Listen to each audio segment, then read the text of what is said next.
you. Wow. Wow. What a welcome. Thank you so very much. I'm not going to have a lot of time here this evening, but I'm going to take what time has been allotted to try and continue with you my description of what I think is going on in Washington, D.C., and with your president.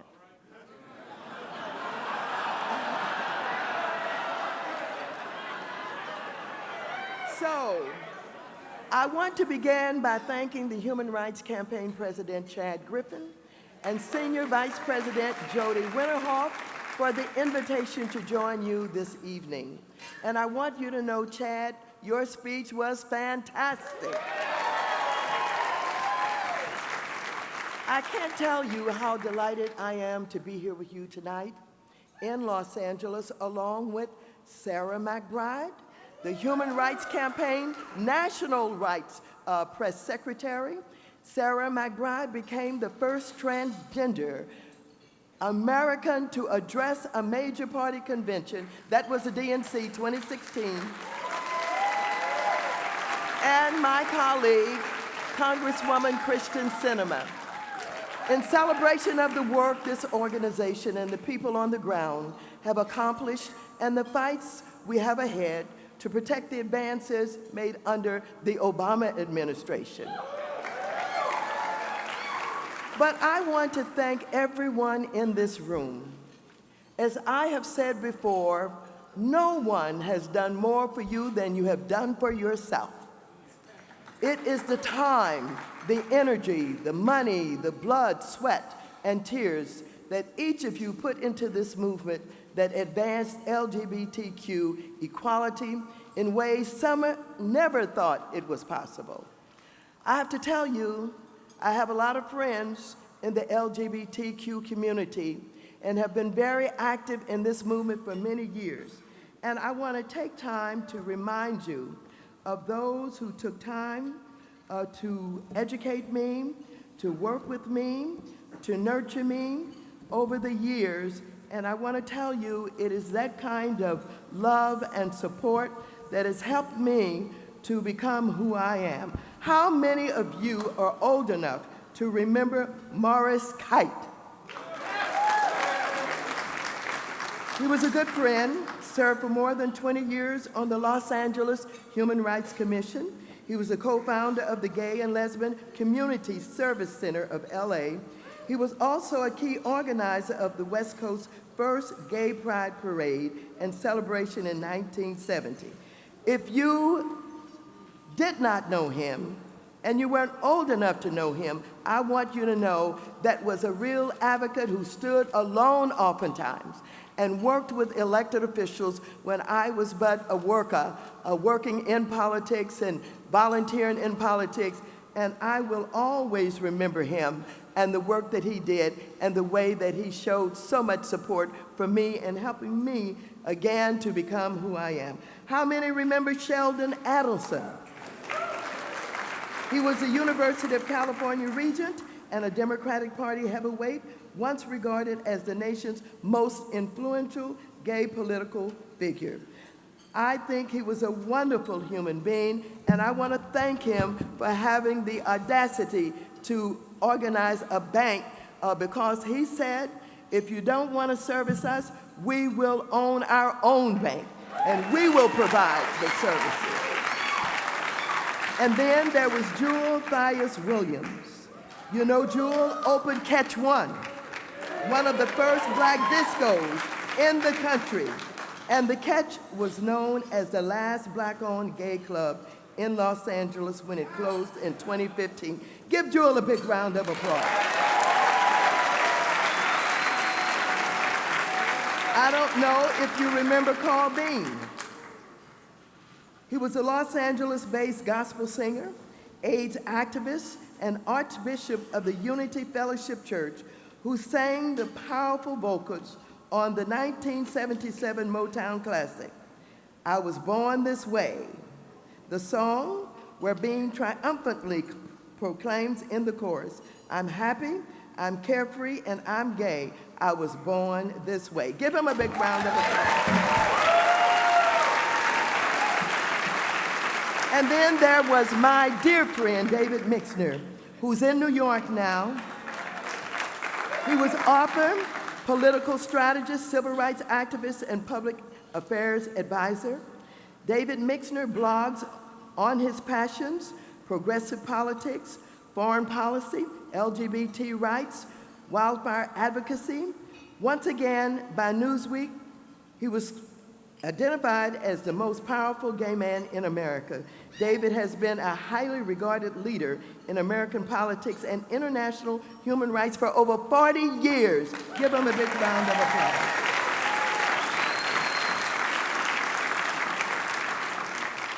I'd like to just share with you some of the work that I've tried to do.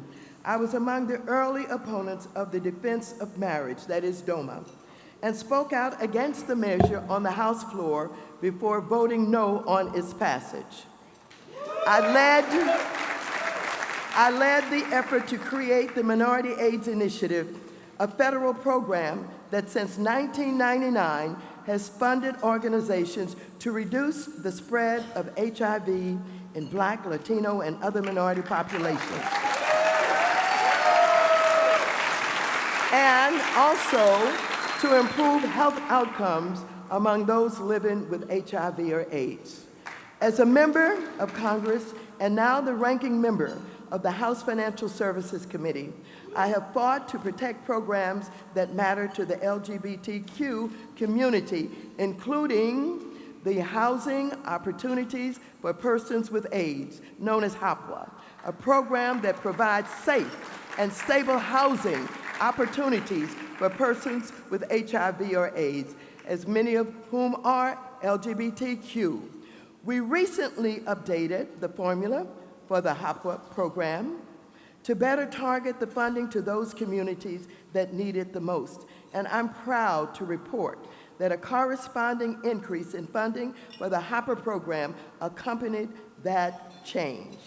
Under this new administration, however, we need to remain vigilant in protecting programs that we know work, including HOPWA, for example, and I, for one, will never stop advocating for the resources that LGBTQ people need to succeed.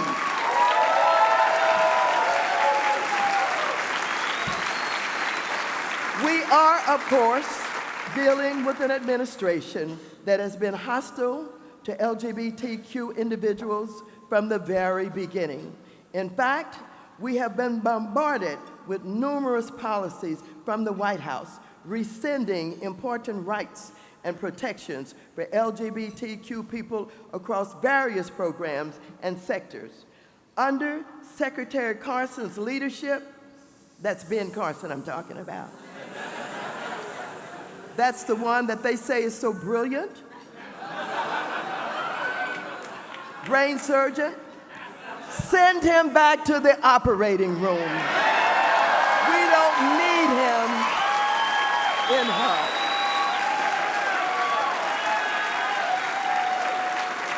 Under Carson's leadership, the Department of Housing and Urban Development has also followed suit. Specifically, I understand that in 2017, HUD purged a set of tools that provided guidance for homeless service providers to better ensure equal access and safety for LGBTQ individuals in homeless shelters. I understand that this decision was made quickly and without any notification to providers that the materials were being removed from the website. LGBTQ individuals who experience homelessness face unique challenges, and it is totally unacceptable that HUD has backed away from its responsibility to provide homeless service providers with the tools and guidance they need to ensure compliance with civil rights laws and HUD's non-discrimination rules.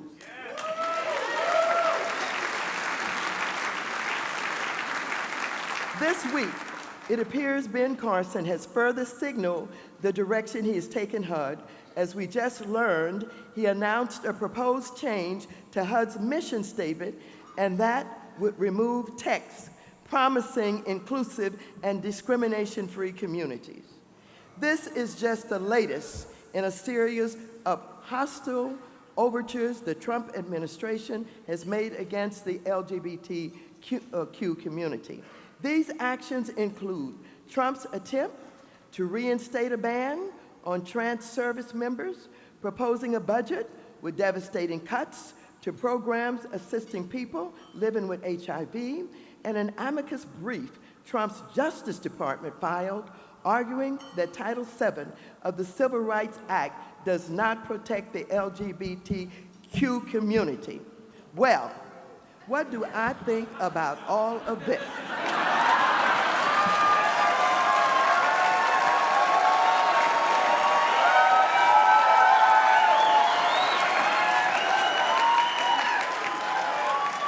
When we think of the advances we've made, it is no surprise that so many of us are utterly devastated by the election of Donald Trump. I have been very clear about my opposition to this president. And everyone knows what I believe. I believe he is one of the most dishonorable, deceitful, and despicable people ever to hold public office.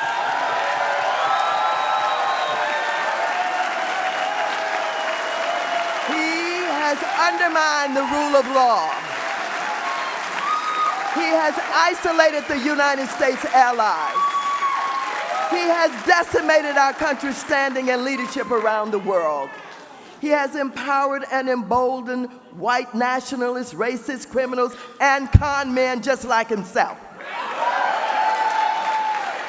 He flew to Puerto Rico after the island was ravaged by a hurricane, insulted San Juan's mayor, and proceeded to throw paper towels at our fellow Americans who are to this day still trying to recover from that storm. He endorsed a pedophile that ran for the United States Senate and defended wife beaters on his White House staff. This man lies on a daily basis. And for all of the people and institutions he has insulted over the last 2 years, the only person he will not offend or criticize is Vladimir Putin, a brutal dictator who does not share our nation's interests around the world.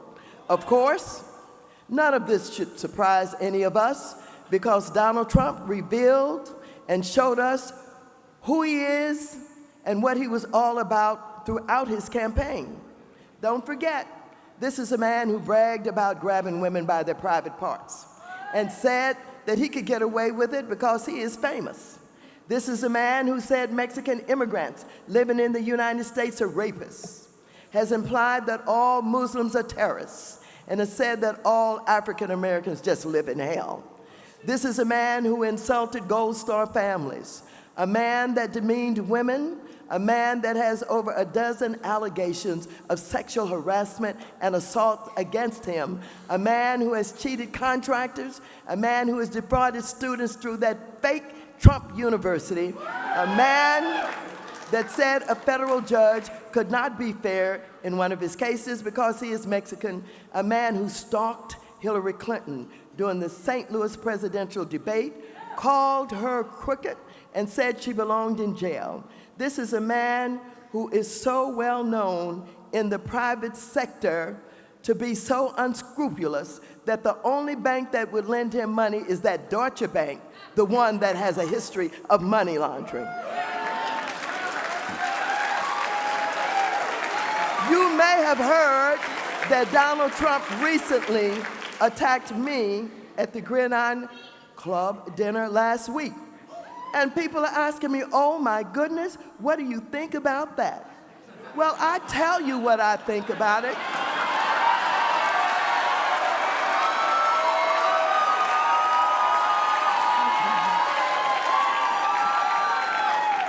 I certainly expected him to do something like that. I don't know why it took him so long.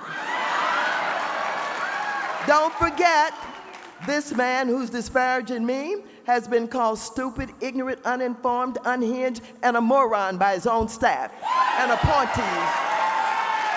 And so he had the nerve to attack me. But you may know that for months his allies have been attacking me right here in Los Angeles and on social media.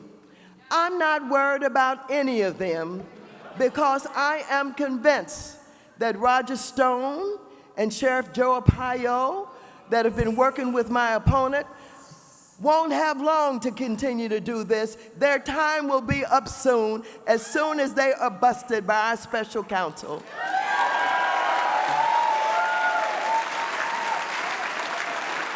I'm convinced that our special counsel Mueller is going to connect the dots. He's doing a fabulous job of it, and this president would like to fire him, but he knows that should he do that, that not only will his days be over as the President of the United States, because he will be on the road to impeachment.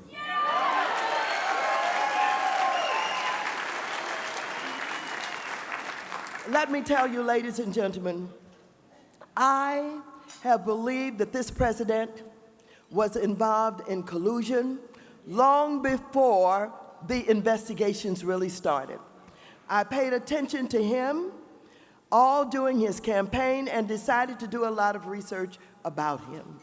And I discovered that he and his allies really were moving toward Russia because it was going to be the new money playground for them. I discovered that not only was it going to be the new money playground for them, that if they could get the relationship between Putin and this president, where this president would get support from Putin and the Kremlin and the oligarchs of Russia, that this president, when elected, would lift the sanctions that Obama had put on, and that this president would work with them so that they could get the supplies that they needed to drill into the Arctic. And that's why Tillerson is there. Tillerson comes from that oil company where he had already made a deal with the Kremlin and with Putin to drill into the Arctic, and for billions of dollars, lots of money at stake. And so now we're looking at this president who obviously has colluded, and the more that Mueller gets into this investigation and connect the dots, we're finding that absolutely he has colluded. And in addition to that, he has been obstructing justice right before our very eyes.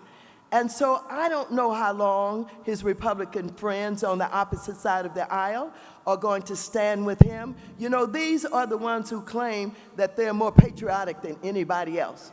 But I want to tell you something. You in this audience are way more patriotic than they will ever be.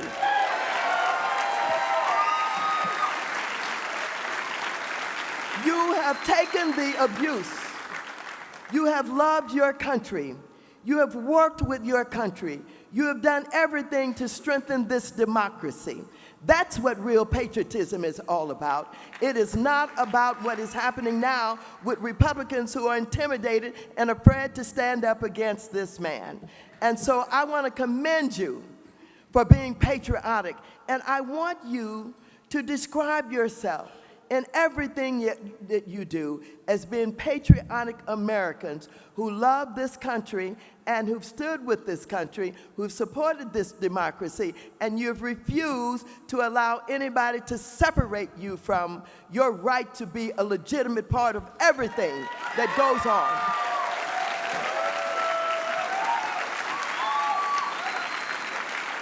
And so, despite all that's going on and the way that they're lying about me, forging documents, the nasty billboards that they're putting up, the racist smears, and the dirty tricks to try and defeat me in this election, I'm in this fight.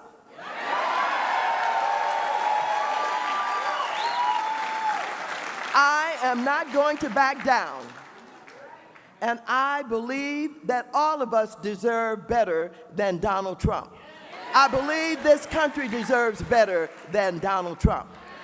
The resistance is a progressive movement against this president, composed of everybody: women, men, trans, gay, white, black, Latino, Muslim, Asian, young and old, who have been energized and activated by all of the terrible things Trump is trying to do. I'm so honored to have been adopted by them, and especially the millennials, who view me as their auntie in the resistance. I have been encouraged by the activism and the energy by people throughout the country who are seeking to reclaim their country. And I want you to know that as I have had to deal with his cabinet, you can see what was needed. Betsy DeVos, Secretary of Education, she's never seen the inside of a classroom. She's never served on a parent-teachers advisory board. She's never done anything except try to privatize all of education and do away with public education. She's got to go also.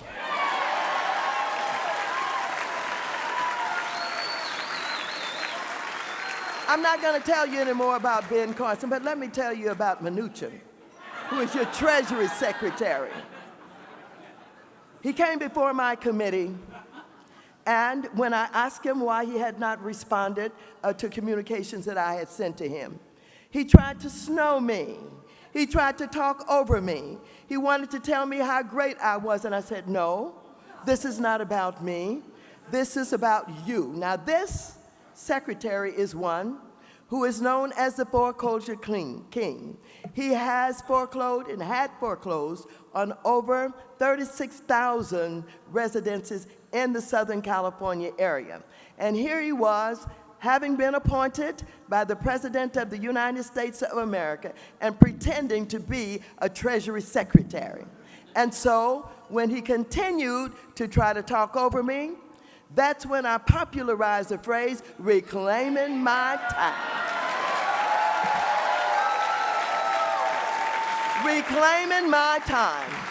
And so, from the Women's March to the Tax March to the Resist March in Los Angeles, and so many demonstrations and conferences in between, I have been present and vocal, delivering a message that I hope would inspire and move people to action. I wanted everyone to know that they had a right to be angry about the election of Trump, that this president is not normal, but that all is not lost, because each of us has the power to set this country back on track. I feel very confident and hopeful about the future because I know there's so many people here tonight and in cities and towns across the United States who are about to reclaim their time and reclaim this country. So, we are counting on all of you to show up during the 2018 midterms and vote for people who will restore this democracy and uphold everything that we have fought for to advance the LGBTQ equality. And ladies and gentlemen, again, I keep bringing up Moeller's name because I have so much faith in him. I like the work that he's doing. I organized most of the Democrats to send a letter of support and share it with the press, and I'm going to keep on supporting him. And in the final analysis, I think he's going to get him.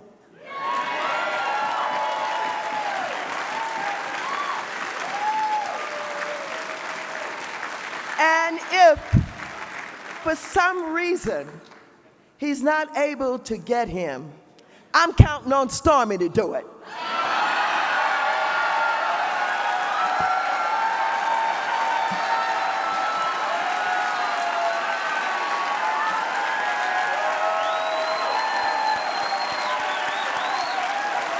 Thank you all so very much.